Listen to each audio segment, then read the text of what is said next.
तो subconscious mind है। हम जितनी भी लाइफ पास में जी के आए हैं, इन सब की मेमोरीज उसके अंदर है। कुछ लोगों को आपने अभी न्यूज़ में भी आता है और काफ़ी पेपर्स में भी आता है कि इसका पूर्व जन्म है। सेम स्पॉट पे मुझे दर्द फील हुआ था, जैसे उस टाइम पे मेरी डेथ हुई थी और वो इस लाइफ में फील हुआ। तब जब मैं रियल लाइफ में वापस आई, तब मैंने आपसे पूछा था कि यहाँ क्यों दर्द हो रहा है मुझे। और आजकल सुसाइड करना इज फन, मतलब इतनी जल्दी 10 सेकंड में डिसीजन बहुत जल्दी ट्रिगर आउट होने लग गया है।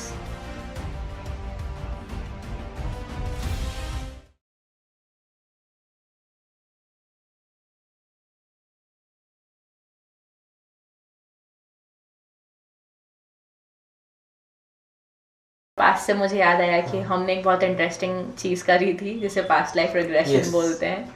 तो पहले आप ऑडियंस को बताओ कि पास्ट लाइफ रिग्रेशन क्या है, then I will share my experience on it. Past life regression जो है कि आपके सबकॉन्शियस माइंड में है, जैसे मैंने उसको पहले ही डिस्क्राइब किया था आपको, computer system, hardware and software. तो हमारा सॉफ्टवेयर जो सबकॉन्शियस माइंड है, हम जितनी भी लाइफ पास में जी के आए हैं, इन सब की मेमोरीज उसके अंदर है। बट भगवान ने हमको इतनी अच्छी चीज दी है कि हर अच्छी और बुरी घटना हमको भूलने की एक शक्ति भी दी है। अदरवाइज तो क्या है कि हम 2-4 साल की एज के अंदर ही हमारा ब्रेन ब्लास्ट हो जाएगा और हम मर जाएंगे। तो वो सारी चीजें हमारे सबकॉन्शियस में तो हैं, पर उसको कैसे ट्रिगर आउट करके बाहर निकालना है, that is past life regression. कुछ लोगों को आपने अभी न्यूज में भी आता है और काफी पेपर्स में भी आता है कि इसका पूर्व जन्म है। तो कुछ सडन डेथ ऐसी हो जाती है जिस वजह से उनकी रूह, जो आत्मा है, वो सेटिस्फाई नहीं रह पाती। उनके जो फैमिलीज का से वो डिस्ट्रैक्शन होता है। तो अगर उनके साथ उसको प्रॉब्लम होती है उस टाइम, अगर वो नहीं हुई है, तो वो फिर जब रीबर्थ उसका होता है तो कॉन्शियस माइंड के अंदर नॉर्मल व्यक्ति से ज़्यादा इंटेंसिटी उसकी रहती है, तो उसको वो सारी चीज़ें याद रहती हैं। और मैं जब पास्ट लाइफ में गई थी तो मेरे लिए बहुत ही नया एक्सपीरियंस था। लकीली मुझे अच्छा लगता है कि हम नया नया चीज़ें एक्सपेरिमेंट कर रहे हैं। ये भी हर किसी को अट्रैक्ट नहीं करता, बट मुझे ज़रूर अट्रैक्ट करता है। तब मुझे रियलाइज हो कि ऐसा नहीं होता है कि अगर मैं पिछले जन्म में जा रही हूँ तो मैं जो लास्ट जन्म था उसी में लैंड करूँ। मतलब हम गए थे तो हम तो बहुत सालों पहले गए थे, एंड समवॉट वो रिलेटेबल था मेरी आज की लाइफ से। तो मुझे अपनी इस लाइफ के भी बहुत सारे आंसर्स मिले। तो वो आंसर्स की तलाश में कभी कभी, जैसे बोलते ना कि कभी कभी आपका पास्ट आपको हेल्प करता है आपके आंसर्स ढूंढने में। तो ये चीज कैसे हेल्प करता है लोगों की लाइफ में? देखिए क्या होता है कि कुछ लोगों को हाइट से फोबिया होता है, कुछ लोगों को वाटर से फोबिया होता है। तो कुछ अलग अलग प्रकार के जो फोबियाज होते हैं, या किसी जगह पे आप गए और आपको ऐसा इंट्यूशन होता है कि यहाँ पहले तो मैं कभी आया हूँ, पर आप फर्स्ट टाइम विजिट करते हो। तो ये सारा जो रहता है वो पास्ट लाइफ का आपके कुछ ऐसे इवेंट्स होते हैं जो आपके सबकॉन्शियस में ट्रिगर करते हैं उस टाइम आके। हाइट और फोबिया का नॉर्मल है, जिसके थ्रू हम पास्ट लाइफ रिग्रेशन में जाते हैं, मालूम करते हैं कि आपकी आज की लाइफ के अंदर ऐसा क्या डिस्टर्ब कर रहा है आपको। जब हम पास्ट लाइफ के अंदर जाते हैं और हमें ये पता लगता है, आपको लेके जाते हैं वहाँ, आपसे कुछ क्वेश्चन आंसर्स किए जाते हैं, तो पता लगता है कि पास्ट लाइफ के अंदर कुछ ऐसा इवेंट हुआ था, या आपकी कुछ डेथ हुई थी, या कोई ऐसा एक्सीडेंट हुआ था जिससे आप बहुत ज़्यादा ट्रिगर आपके माइंड को उसने किया था। और वो इस लाइफ के अंदर भी आप कैरी ऑन करके आप लेके आए हो अपने साथ उसको, और वो इस लाइफ में भी आपकी ट्रिगर कर रहा है बार बार। और मतलब मेरा तो एक्सपीरियंस ऐसा था, मुझे नहीं पता था कि मुझे टर्की या इस्तांबुल इतना अट्रैक्ट क्यों करता है। जब मैं पास्ट लाइफ में गई तो मुझे पता चला था कि आई वाज बोर्न देयर, और क्या लाइफ थी, बहुत इंटरेस्टिंग था। Then I had a phobia. मतलब मेरा तो एक्सपीरियंस ये था कि मैंने अपनी डेथ को एक्सपीरियंस करा, क्योंकि जब जो मेरा सबसे लास्ट मोमेंट था उस लाइफ का, सेम स्पॉट पे मुझे दर्द फील हुआ था, जैसे उस टाइम पे मेरी डेथ हुई थी और वो इस लाइफ में फील हुआ। तब जब मैं रियल लाइफ में वापस आई, तब मैंने आपसे पूछा था कि यहाँ क्यों दर्द हो रहा है मुझे, तो आपने बताया था यही है। तो यस, तो ये जो चीजें होती है ये हमारे हिंदू धर्म में है, पर लोग एक्सपीरियंस नहीं करते या भागते हैं इन सब चीजों से। बट ठीक है ना, अगर आप फेस करते हो तो आई थिंक आपको आगे चीजें बहुत हेल्प करती है। Like I got the clarity कि लोग कैसे बिहेव करते हैं, या मेरे जो लाइफ का पैटर्न है वो ऐसा क्यों है, क्योंकि लास्ट जो जन्म था उसमें भी मेरा सेम पैटर्न था ऑलमोस्ट। तो हम पैटर्न आइडेंटिफाई कर पाते हैं। देखिए ये सब है साइंटिफिक चीजें, बट क्या हुआ कि जो हमारे पूर्वज बोलूं, कहीं उन्होंने चीजों को पेन डाउन नहीं किया था। हाँ, ट्रू। पेन डाउन नहीं करने की वजह से बीच में 300-400 साल चीज टोटली गायब हो गई, पता ही नहीं चला। और जब अंग्रेज हिंदुस्तान में आए, उन्होंने यहाँ 200-300 साल राज किया, तो उन्होंने अगर ये चीज़ समझी कि अगर यहाँ के लोग सिविलाइज हो गए, पढ़ लिख लिए, नॉलेजेबल हो गए, तो हमसे बहुत ज़्यादा आगे तरक्की कर लेंगे। तो उन्होंने जितनी भी चीज़ें थी पहले तो उसको डिस्ट्रॉय किया, इसको कन्वर्ट कर दिया अंधविश्वास के अंदर, सारी चीज़ों को, और उसको कहीं बहुत पीछे धकेल दिया उन्होंने। जैसे तांत्रिक क्रिया को भी बहुत निचले स्तर पे ले किया। और जब इसका प्रेजेंटेशन होना शुरू हुआ तो इसको सारा नेगेटिव वे के अंदर प्रेजेंट करना शुरू किया। तांत्रिक क्रिया आज अगर हम बात करते हैं तो बोला जाता है तांत्रिक क्रिया मतलब negative. It is not a negative thing, fine. हर चीज नेगेटिव है आज की डेट में, और हर चीज पॉजिटिव। आप किस वे में उसको कर रहे हो। आप ओवर ईटिंग कर लोगे तो भी वो नेगेटिविटी है आपकी बॉडी में, और अंडर ईटिंग भी नेगेटिव है। इसको सेम प्लेटफॉर्म पे करोगे तो कोई नेगेटिविटी। जैसे तंत्र क्रिया भी नेगेटिविटी नहीं है, अनटिल अनलेस आप उसको बैड मैनर में नहीं लेके जा रहे। एंड अच्छा, पास्ट लाइफ में हर कोई इजीली जा सकता है कि it has its own process और जर्नी? नहीं, it is having its own process. ऐसा नहीं कि हर किसी को आप पास्ट लाइफ के अंदर ले जा सकते हो या उसकी चीजों को ट्रिगर आउट कर सकते हो, right? So I was lucky. I had that experience and it was beautiful. मतलब मैं एक्सप्रेस भी नहीं कर, still get सिर्फ ले जाने का एक ही रीजन होता है कि अगर प्रेजेंट लाइफ के अंदर कोई ऐसी चीजें जो ट्रिगर कर रही है और हम उससे कहीं से कनेक्ट नहीं कर पा रहे हैं आपकी इस लाइफ के साथ, तो हम पास्ट लाइफ रिग्रेशन में जाते हैं। अदरवाइज तो इस लाइफ के अंदर ही इतनी सारी हैप्पीनेस और प्रॉब्लम है कि काय को पास्ट लाइफ में जाके और उसको निकाल के अपने लिए प्रॉब्लम और तो बट मेरी ऑडियंस में अगर कोई भी इंटरेस्टेड हो तो मैं नंबर इनका नीचे मेंशन करूंगी, पास्ट लाइफ के लिए आप बिल्कुल कांटेक्ट कर सकते हैं, क्योंकि ये चीज नहीं है। Yes, definitely. एक तो पर until unless कोई प्रॉब्लम हो तो सिर्फ फन के लिए आप अगर आ रहे हो तो I am extremely sorry, I will वो सॉल्यूशन भी आई थिंक पहुंच भी नहीं पाएंगे, फिर सॉल्यूशन पे भी नहीं पहुंच पाएंगे। और ये सारी चीजें मजाक या कोई गेम नहीं है, it is a very serious thing.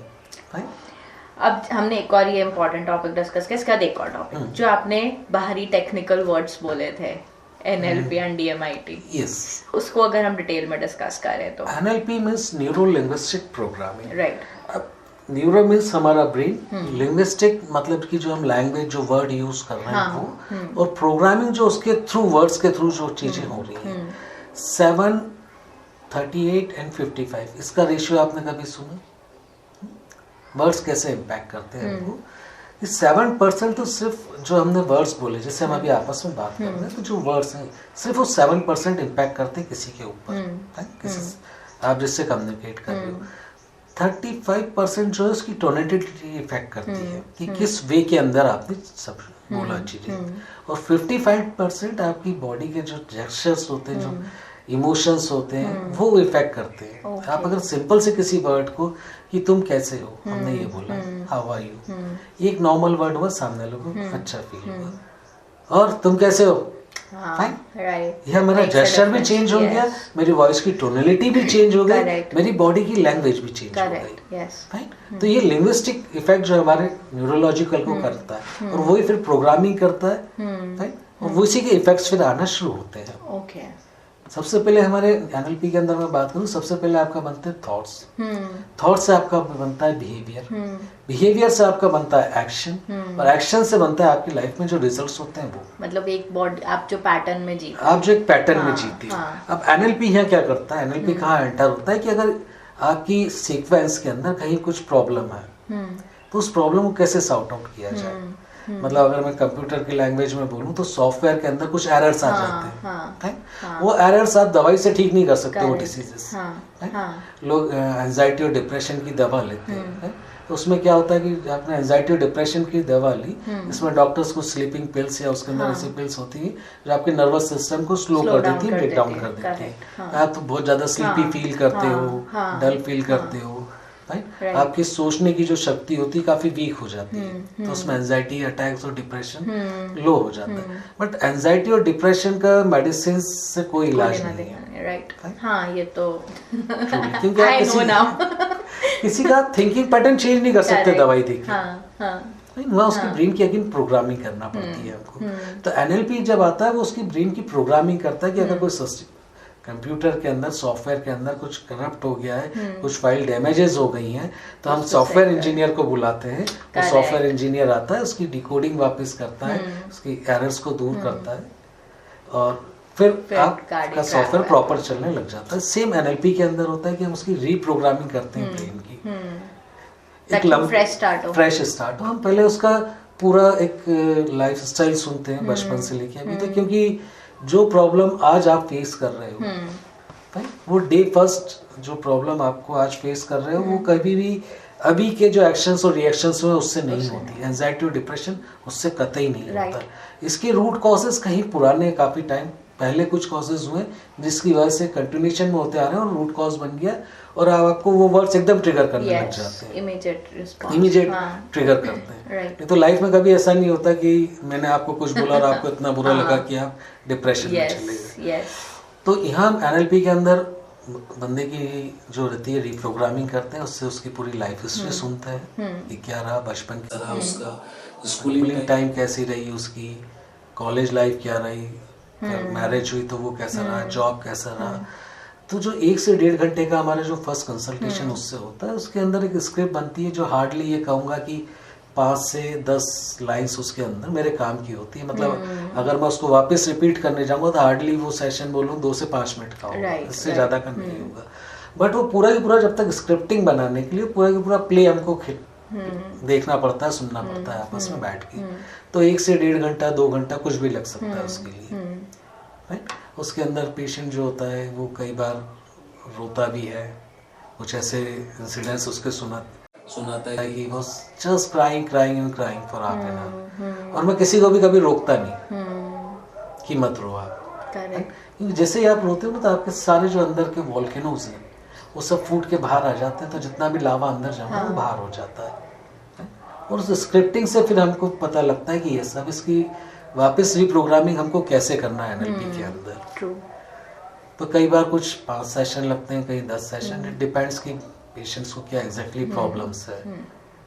पर बहुत ही साइंटिफिक वे है और असरदार वे है, होलिस्टिक वे है, जहाँ पे कोई दवाई नहीं लेना है। दवाई को तो साइड इफेक्ट्स होते हैं, स्लीपिंग पिल्स के काफी साइड इफेक्ट्स होते हैं, पर यहाँ पे कुछ नहीं। एक नॉर्मल सेशन जैसे आप और मैं बैठ के बात कर रहे हैं, नॉर्मली ऐसे हम बात करते करते पूरा काउंसलिंग कर देते हैं बंदे को, और बंदे को पता नहीं चलता है इलाज हो गया है। तो मैं आपके सेंटर का एड्रेस जरूर मेंशन करूंगी, क्योंकि बहुत सारे ऐसे लोग होते हैं जो कि हेल्प लेने के लिए बहुत डरते हैं, so at least they can directly contact you और वो थोड़ा सा सोल्यूशन मिले। एक चीज़ है, दूसरा मैं कल एक जगह पे थी, वहाँ पर बेसिकली फिल्म के सीन्स का इंटरप्रिटेशन का सेशन था कि अलग अलग लोग, इट वाज अ कंपटीशन कि अलग अलग लोग थे और वो सीन्स को इंटरप्रेट कैसे करते हैं, उसका कंपटीशन था। तो मैंने रियलाइज करा कि जो एक सेक्टर है, एज ग्रुप, मतलब 18 से 22 साल का जो एज ग्रुप है, वो एज ग्रुप बहुत सारे फिल्म के सीन्स थे और उसमें हर एज ग्रुप का सिर्फ एक ही पॉइंट था कि हमारे पेरेंट्स हमें नहीं समझते। और ये मुझे थोड़ा सा डेडली पॉइंट लगता है, because I don't believe in bad parenting. मैं मानती हूँ कि टॉक्सिक पेरेंट्स हो सकते हैं, पर बैड पेरेंटिंग नहीं होती। मतलब टॉक्सिक माता पिता भी ये चाहेंगे कि उसके बच्चे का अच्छा लाइफ बने, है ना, सिर्फ उनका नेचर वैसा है क्योंकि उनको वो समझ नहीं थी। This is my vision. तो और मुझे लगता है कि बच्चा अगर समझाने की कोशिश करे तो टॉक्सिक पेरेंट्स भी बदलते हैं, मतलब चीजें होती है। बट अभी ये चीज बहुत फैशन में आ चुकी है कि कोई भी बैड पेरेंटिंग को जस्टिफाई नहीं कर सकता, जो और वो बच्चे वो बात करते हैं जो खुद अभी माँ बाप नहीं बने। तो ये जो पेरेंटिंग शब्द है, और हम जो बैड पेरेंटिंग कर रहे हैं क्योंकि माँ बाप मना कर रहे हैं आपको वो करने से जो आप करना चाहते हो, तो आप टेक्निकली बुरे माँ बाप बन गए हो उनके नजर में। तो कोई तो तरीका होगा ना कि हम बच्चों को ये चीज समझा सकते हैं। बिकॉज अगर मेरे पास है, ऐसा नहीं कि सबके पेरेंट्स के साथ डील करने का तरीका बहुत डिफिकल्ट है। मैं खुद 90s की बच्ची हूँ, तो मेरे माँ बाप भी अगर आज के हिसाब से देखो तो मेरे माँ बाप भी टॉक्सिक है। मतलब क्योंकि उस टाइम का नजरिया अलग था और तरीका अलग था बच्चों को गाइड करने का। तो मैं अपने एक्सपीरियंस से कोशिश करती हूँ कि बच्चे ये बात समझें कि टॉक्सिसिटी कुछ नहीं होती है, सिचुएशंस होती है, और आप अगर कॉन्स्टेंटली प्रूव करोगे तो चीजें बेटर हो सकती है। बट ये जो एज ग्रुप मैंने आपको बताया है ना, उनका सिर्फ एक ही चीज़ है कि बैड पेरेंटिंग को हम जस्टिफाई नहीं कर सकते। तो ये बैड पेरेंटिंग सडनली कैसे आया? देखिए, बैड पेरेंटिंग सडनली ऐसे आया कि जितना अभी इंटरनेट की दुनिया जो हो गई है, इससे उम्र से पहले हम बड़े हो गए हैं। एग्जैक्टली, हाँ। पहले जो हमको नॉलेज 18 ईयर्स 20 ईयर्स 25 ईयर्स के अंदर जाके होता था, अब वो 13-14 ईयर्स के अंदर नॉलेज होने लग गया है। But knowledge is different and experience is different, तो ये दो अलग अलग चीजें हैं। करेक्ट। जब तक एक्सपीरियंस के साथ नॉलेज नहीं है तो इट इज हार्मफुल। करेक्ट। तो अभी वही हो रहा है, पेरेंट्स भी कुछ चीज़ों को लेके एडमेंट हो जाते हैं। हाँ। और बच्चे चीज़ें समझते नहीं बट वो अपने आप को प्रेजेंट करना चाहते हैं। हाँ। तो अभी जो पेरेंट्स हमारे पास आते हैं, DMIT के लिए आते हैं या काउंसलिंग के लिए आते हैं, तो जितना हमको किसी बच्चे की काउंसलिंग करनी है उससे पहले तो हमको पेरेंट की काउंसलिंग करना पड़ती है। क्योंकि कई बार पेरेंट्स क्या है कि जो उनकी इच्छाएं रहती हैं, उनकी तमन्नाएं रहती हैं, वो जो उन्होंने नहीं कर पाए वो अपने बच्चों के ऊपर इम्प्लीमेंट करते हैं कि तो आई वुड से कि आप अभी एक ब्रिज बन गए हो कि अगर बच्चे को कोई ड्रीम अपने अचीव करना है तो माँ बाप को हम बता सकते हैं कि भाई साइंटिफिकली ये टेस्ट करा लो, ये देख लो कि आपका बच्चा किस चीज में परफेक्ट है। तो आप टेक्निकली आप ब्रिज बन गए हो ताकि पेरेंट्स भी बुरे ना हो, बच्चे भी बुरा ना हो, at least they might get a career. क्योंकि मैं DMIT समझती हूँ तो इसलिए मैं ये बात बता रही हूँ, बट आप एक बार अच्छे से ब्रीफ करो कि DMIT की जरूरत क्या है, स्पेशली इंडियन सोसाइटी में अभी जिस टाइप का कल्चर हो रहा है और जिस टाइप के, मतलब मैं ये कहूँगा कि अभी हाल जो कैरियर पार्ट है, कैरियर पार्ट में सिर्फ आप साइंस या मैथ्स या कॉमर्स लेके अपना कैरियर नहीं बना सकते। Now it is what is your passion, that is your career, right. And everywhere name fame and money is there, right, सारी चीजें हैं। हाँ। अब कैरियर पाथ उतना से नहीं बताएंगे, डॉक्टर बनोगे, इंजीनियर बनोगे या CA बनोगे तो ही आपका कैरियर है। क्योंकि लास्ट 20 ईयर्स के अंदर जो रियलाइजेशन आया दुनिया के अंदर और इंडिया में स्पेसिफिकली, तो उसके बाद कैरियर तो हर फील्ड के अंदर है, मैं ये बोलता हूँ। हाँ। अब अगर उस कैरियर के अंदर हर एक के अंदर अपनी एक USP होती है, एक इनबॉर्न टैलेंट होता है, everybody is unique, fine. Her child एक यूनिक चाइल्ड है जिसके अंदर एक यूनिक क्वालिटी है जो किसी दूसरे में नहीं हो सकती। अगर उसी क्वालिटी के ऊपर, उसी यूनिक चीज के ऊपर वर्कआउट किया जाए और उसी को उसको कैरियर के अंदर बना दिया जाए, तो फर्स्ट ऑफ ऑल तो वो कभी भी 24 घंटे भी अगर उसको उसके ऊपर वर्कआउट करना है, काम करना, तो थकान उसको महसूस नहीं होगी। या 2 घंटे 4 घंटे की नींद के बाद भी जब उठेगा तो रिफ्रेश उठेगा। तो उसी टाइप का कैरियर क्यों नहीं अडॉप्ट किया जाए जो उनका इनबॉर्न टैलेंट है, राइट, जहाँ आप आपका टाइम, मनी और एनर्जी तीनों चीज बचा रहे हो। अदरवाइज कई बार ये होता है कि बच्चे को इंटरेस्ट है सिंगिंग में और पेरेंट्स लेकर उसको पढ़ाने भेज रहे हो या डांसिंग के लिए भेज रहे हो या स्पोर्ट्स में भेज रहे हो। और आजकल सुसाइड करना इज फन, हाँ, मतलब इतनी जल्दी 10 सेकंड में डिसीजन बहुत जल्दी ट्रिगर आउट होने लग गया है। क्योंकि एक्चुअली ट्रिगर आउट भी इसलिए होने लग गया है क्योंकि हमने बच्चों को बहुत ज्यादा पैम्पर करते हैं। हाँ। पुराने एज में क्या था कि पुराने टाइम के अंदर 3 से 4 बच्चे होते थे। हाँ। और वो फैमिली के अंदर बड़े होते थे। हाँ। क्योंकि जॉइंट फैमिली हुआ करती थी।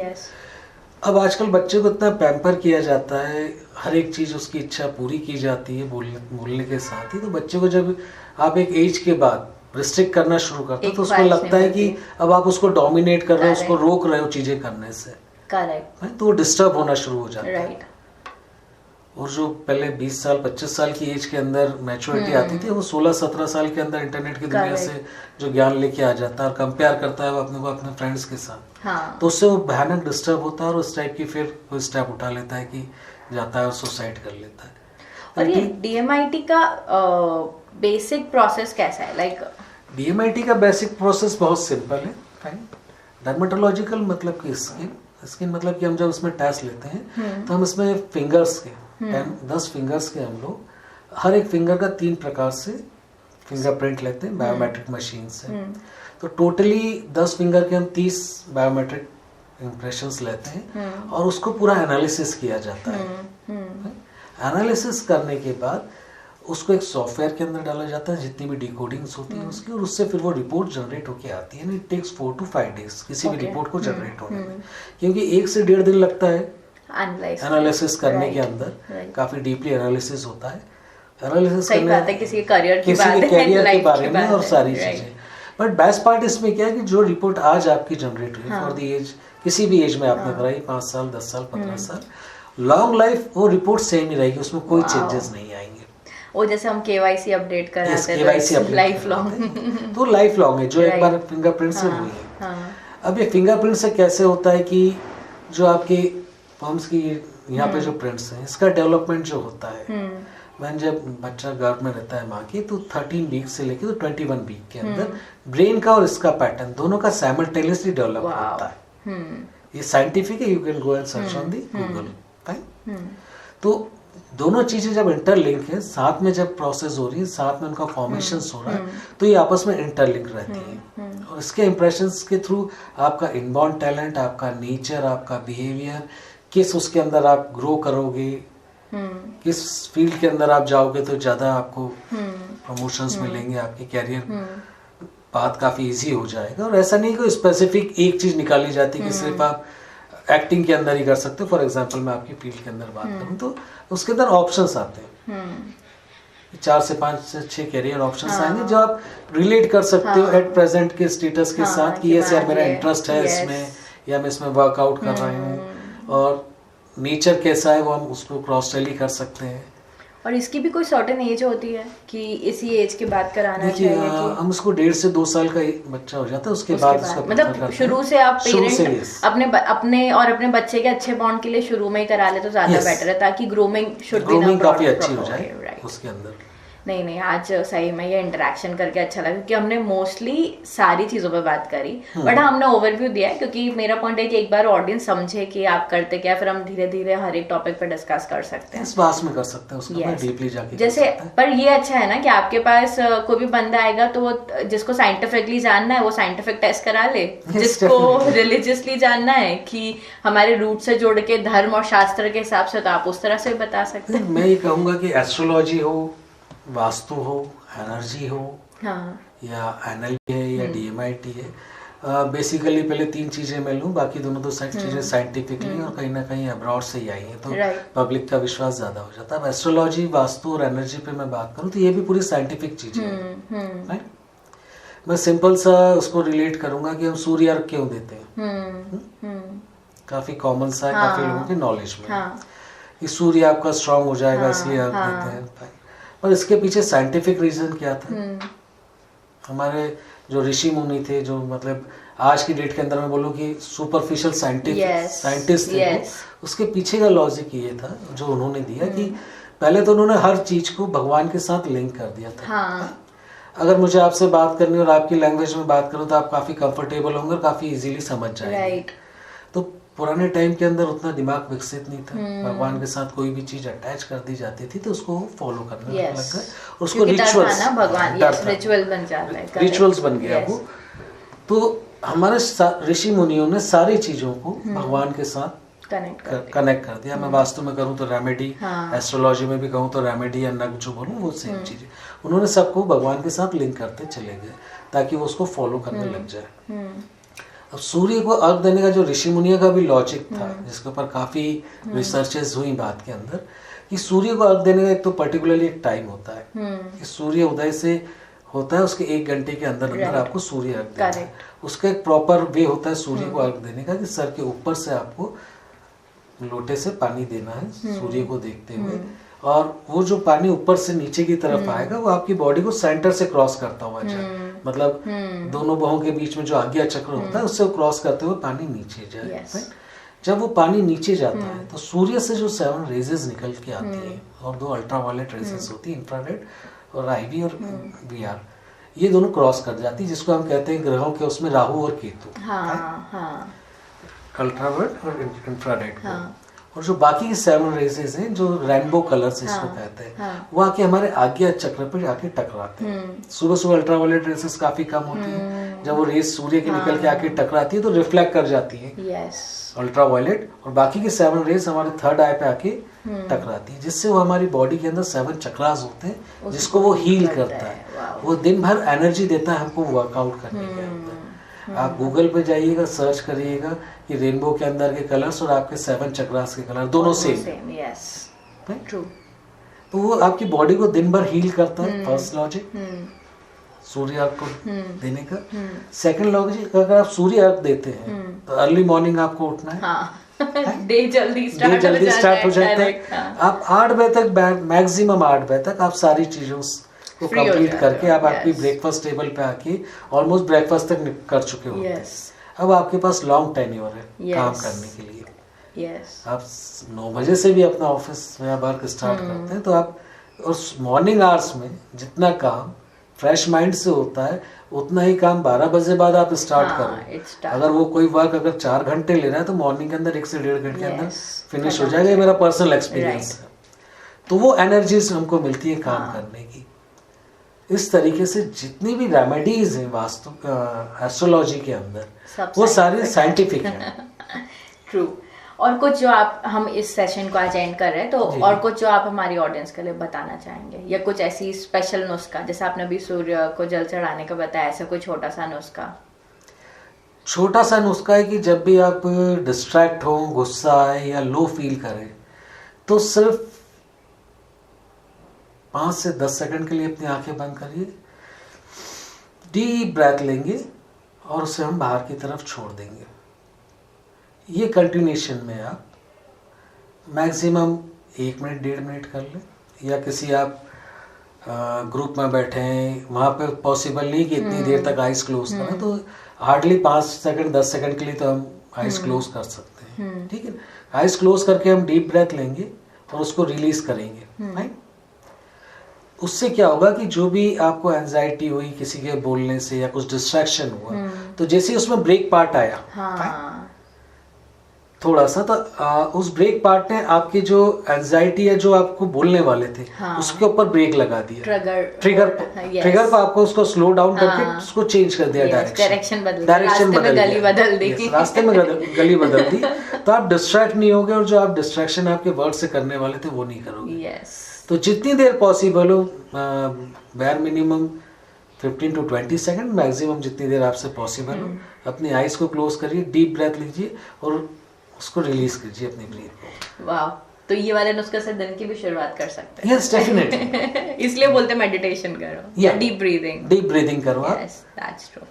सो यस, आपको मजा आया हमसे बात करके आज? यस, बहुत मजा आया क्योंकि ये मेरा पैशन है। मतलब मेरा अच्छा पैशन था, आप मुझे रात भर भी बात कराओगे तो मुझे नहीं लगती प्रॉब्लम नहीं होती। तो मैं अपनी ऑडियंस से ये चीज बोलूंगी कि जो हमने टॉपिक्स आज डिस्कस करे, इसमें से कोई सा ऐसा टॉपिक हो जो कि आपको इंटरेस्टिंग लग रहा हो और उस बारे में ज्यादा डिटेल चाहिए, तो कमेंट में बिल्कुल मेंशन करना। तो हम लोग पहला जो नेक्स्ट सेशन होगा उस टॉपिक पे लेंगे। So thank you.